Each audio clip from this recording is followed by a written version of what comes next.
child of God, and He has sent me here, has given me an earthly home with parents kind and dear.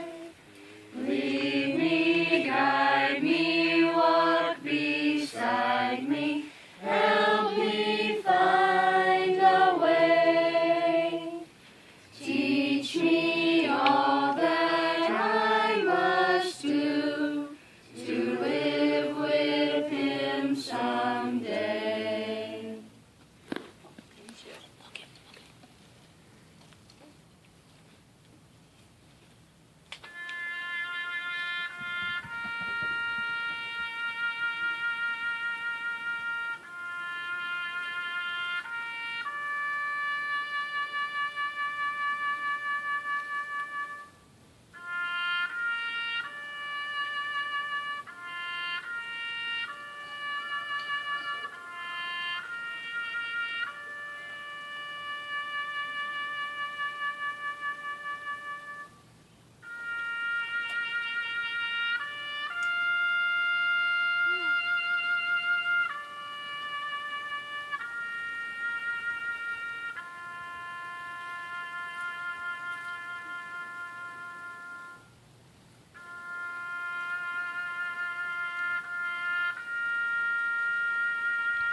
my mother always wanted to make sure we remembered it was also called the hospital.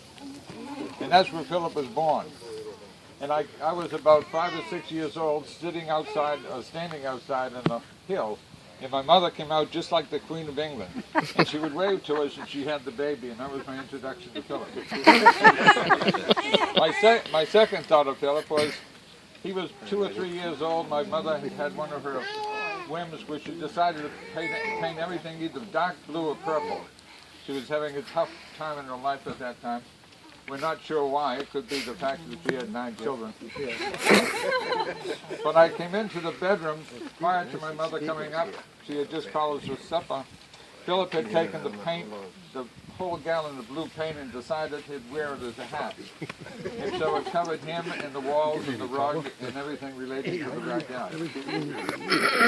Quite a few years later, Philip was up in Alaska, and he told me, he said, Robert, you're going to come to Alaska. There's so many fun things to do up here. This is my Uncle Larry. So at the time, I happened to be in California. I was in marketing at the time.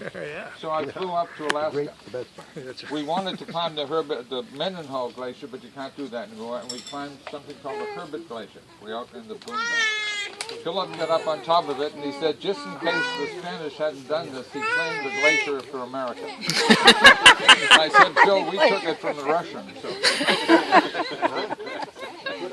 And we were able to spend, I was able to spend some great times with Phil. He came to Florida.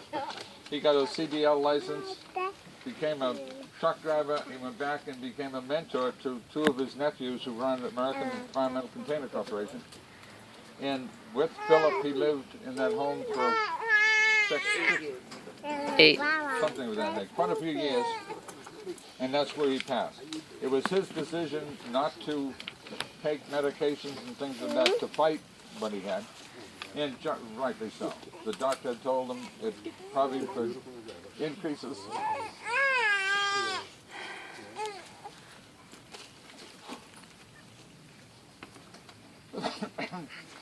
his life for a couple of months, and he didn't want that.